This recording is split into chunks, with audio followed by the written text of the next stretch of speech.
Bonjour à toutes et à tous, bienvenue sur Miscom. Est-ce que comme Aurore, vous vous posez la question de savoir quel est finalement l'intérêt du contenu gratuit et des e-books?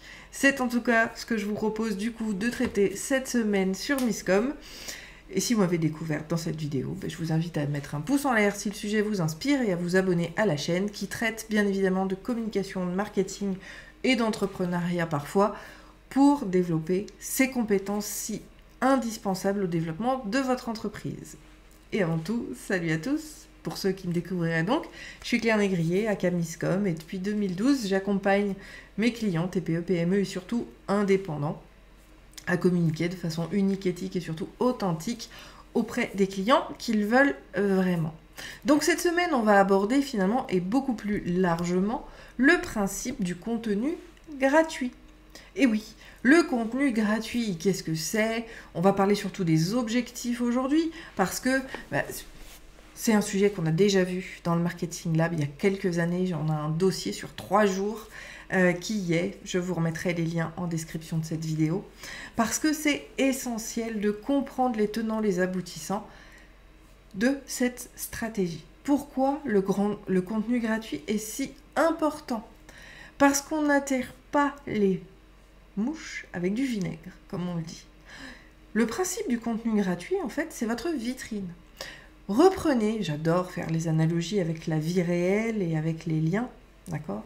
Si vous arrivez sur un entretien d'embauche, oui, je caricature, mais j'adore ça parce que je trouve que c'est beaucoup plus parlant, en short, Marcel, claquette, mais que c'est pas pour un bar de plage, et que c'est plutôt pour un rôle de responsable. Vous comprenez bien évidemment que là, on est hors sujet et qu'il y a de grandes chances que on ne soit pas retenu, voire que l'entretien soit écourté. On va faire d'autres analogies, peut-être un peu plus spécifiques. Quand vous vous baladez en ville et que vous marchez le long des vitrines, si toutefois la vitrine est cachée, alors certes, certaines fois, ça peut attiser la curiosité parce qu'on se demande ce qui se cache derrière. Mais en règle générale, c'est pas très invitant à y aller du moment que c'est complètement caché ou en tout cas que la vitrine n'est pas joliment décorée. Eh bien, c'est ce principe-là de vitrine auquel va vraiment servir le contenu gratuit. Il n'est pas là juste pour faire beau. Il va bien évidemment, sur le principe de synergie, servir différents autres objectifs que celui du contenu à proprement parler. D'accord ? On va parler bien évidemment de la visibilité, mais ça va aussi toucher tout ce qui va être référencement, ça va toucher aussi à vos relations publiques, ça va avoir cette notion très intéressante de synergie. Mais le contenu gratuit à proprement parler, rentrons dans le vif du sujet, va développer et répondre à différents objectifs que vous connaissez sans doute. Le principe de 1, visibilité. Encore une fois. La visibilité, si vous n'avez pas de quoi partager sur les réseaux sociaux, si vous n'êtes pas trouvable sur Internet, vous n'existez tout simplement pas. Donc l'idée du contenu gratuit, et je dis bien gratuit, absolument gratuit, c'est celui qui est consultable tout de suite en ligne. Va être donc sur une forme de blog, de page, etc. Va vous permettre véritablement de gagner cette visibilité. Parce que, eh bien, si on vous googlise, s'il n'y a pas de rattaché, si vous n'avez pas de site internet auquel vous êtes rattaché, en fait, vous n'existez tout simplement pas. Donc ça va booster cette notion de visibilité tout en donnant, comme je le disais, c'est de quoi partager, notamment sur les réseaux sociaux, ces expertises-là pour donner de la visibilité à votre entreprise. Et donc après, la notion de partage, qu'elle soit par email, qu'elle soit sur les réseaux sociaux, va booster cette visibilité. Autre objectif auquel le contenu gratuit va répondre, c'est également la notoriété, le fait d'être reconnu dans votre domaine d'expertise et de développer la connaissance de votre entreprise sur votre marché. Par exemple, moi, je peux vous le redonner un exemple qui me fait toujours autant halluciner. Quand j'ai lancé Miscom en 2018, et ce sur Facebook, on avait une rubrique qui s'appelait « Comme ça ». Et au départ, le « Comme ça » était une étude de cas des actions de communication de grosses entreprises. D'accord ? C'était des grosses entreprises et j'analysais, parce que les membres de ma communauté je leur posais la question, qu'est-ce qu'on analyse cette semaine, me donnaient, voilà, une pub, une action de com, etc., d'une entreprise reconnue et grand public. Et je venais analyser et démontrer toute la stratégie qui se cachait derrière chaque action. Je ne sais plus, je crois que c'était pour un coworking qui m'avait été demandé par respect pour l'entreprise. Bien évidemment, j'informais toujours que j'allais les analyser et que j'allais analyser leur action de com, donc je les contactais directement.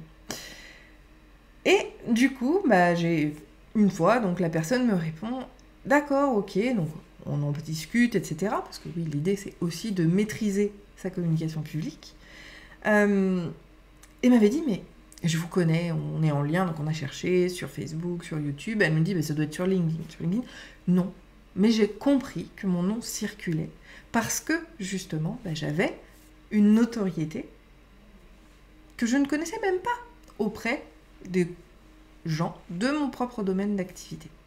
Le principe est là. Du moment que vous mettez en place des contenus, vous développez cette notion de notoriété à la fois sur les acteurs de votre marché, mais bien évidemment auprès de clients potentiels. Et la notoriété, c'est le fait que quelqu'un va pouvoir penser à vous dès lors que le contenu ou la question qui se pose obtiendra probablement réponse auprès de votre site internet, auprès de votre entreprise. Que ce soit sur du payant ou du gratuit, là bien évidemment. Mais sans passer par ce gratuit, vous ne pouvez pas développer cette notion de notoriété. Troisième objectif auquel répond le contenu gratuit, c'est bien évidemment votre crédibilité. Là, la crédibilité, on est dans l'objectif affectif de la communication. C'est le principe que les gens vont pouvoir évaluer la qualité de vos compétences, de vos produits, de vos services éventuellement, par le biais de ce que vous partagez. Si je reprends mon exemple de boutique qu'on retrouve dans notre ville, là où sur notre lieu de résidence, d'accord, on a toujours des boutiques dans le centre-ville, mettons une boutique de vêtements. Les vêtements sont exposés en vitrine, du moins à l'extérieur, le fait de les voir vous donne, et voire même de pouvoir les toucher, parce qu'on peut rentrer pour voir sans obligation d'achat, le toucher va vous permettre, va vous donner des indications sur la matière, va vous donner des indications sur la taille, va vous donner des indications sur la qualité du produit. Sauf qu'en ligne, aujourd'hui, par rapport au fait de diffuser une information et de donner de la visibilité à votre entreprise, vos contenus vont permettre à vos lecteurs de juger de vos compétences, de juger de quel entrepreneur vous êtes, de juger quel type d'entreprise vous êtes. C'est aussi pour ça d'ailleurs qu'il faut avoir toujours un contenu qui est en corrélation avec ses prix. Si je fais du low cost, je ne vais pas mettre des contenus ultra chiadés, ultra compliqués, ultra haut de gamme. Et à l'inverse, on ne va pas mettre des contenus bas de gamme pour des services haut de gamme. Ça, c'est ultra important pour pouvoir avoir cette notion de crédibilité. Cette crédibilité-là, c'est vraiment ce qui va donner l'impulsion à vos futurs clients de prendre contact avec vous simplement pour travailler avec vous. Mais si finalement, vous n'êtes pas visible, vous n'existez pas, vous ne créez jamais de contenu, en admettant que vous êtes majoritairement sur Internet, vous n'existez tout simplement pas et vous n'avez aucune crédibilité vis-à-vis de votre domaine d'expertise. Donc l'idée aussi de développer ces contenus donc gratuits va être de développer cette crédibilité-là, en ayant toujours une stratégie de contenu régulière, bien évidemment. C'est pas un seul contenu qui va faire waouh. Même si, bon, le biais de l'objet brillant est quelque chose sur lequel les marketeurs jouent beaucoup en ce moment. Mais malgré tout, quand on garde son esprit critique, on recherche les informations. Encore une fois, si on le remet dans la vraie vie, quand on demande justement des recommandations, par exemple pour un médecin, quel orthophoniste, quel opticien, même n'importe quel type de boutique, vous me recommanderiez. Ça, on le voit tous les jours dans les groupes locaux. On va citer des noms. Quand on nous cite des noms, on va aller faire une recherche sur Internet. On va aller regarder ce qu'ils font. On va aller regarder les avis. Plus il y aura de contenu, et de contenu gratuit, plus on aura matière à juger, encore une fois, de votre crédibilité pour effectivement faire appel à vos produits ou à vos services. Enfin, le dernier objectif du contenu gratuit, et je viens un peu de l'amorcer avec mon exemple, c'est la viralité. Si vous n'avez pas de contenu, si vous ne créez pas de contenu régulièrement, il n'y a rien à propulser sur vos réseaux sociaux, qui sont aujourd'hui les portes d'entrée et les portes de connexion auprès de vos futurs clients. Alors oui, on est aussi sur une loi de Pareto, où 20% des abonnés pourront être de potentiels clients, et 80% seront juste des gens qui vont vous suivre, mais qui restent intéressés par ce que vous faites.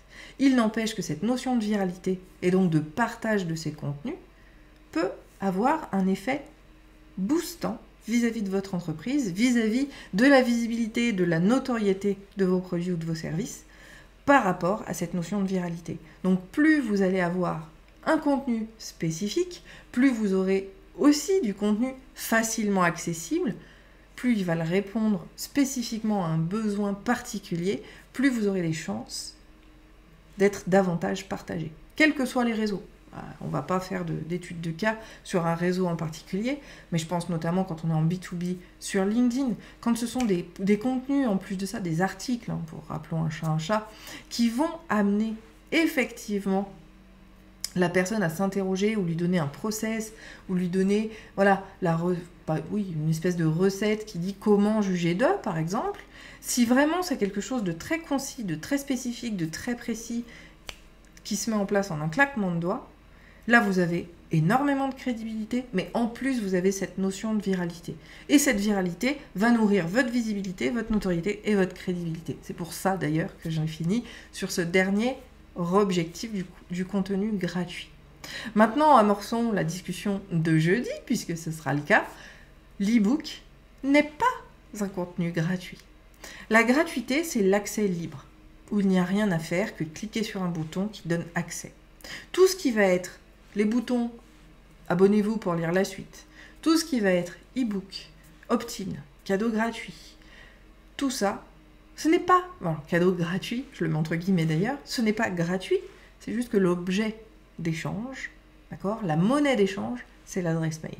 Et là, on est dans un contenu autre par rapport à notre parcours d'acquisition qui va être, oui, opportun de faire. On verra ça jeudi justement, à quoi sert l'e-book aujourd'hui dans cette stratégie, et on verra justement sa place et son intérêt, parce que oui, c'est toujours pertinent.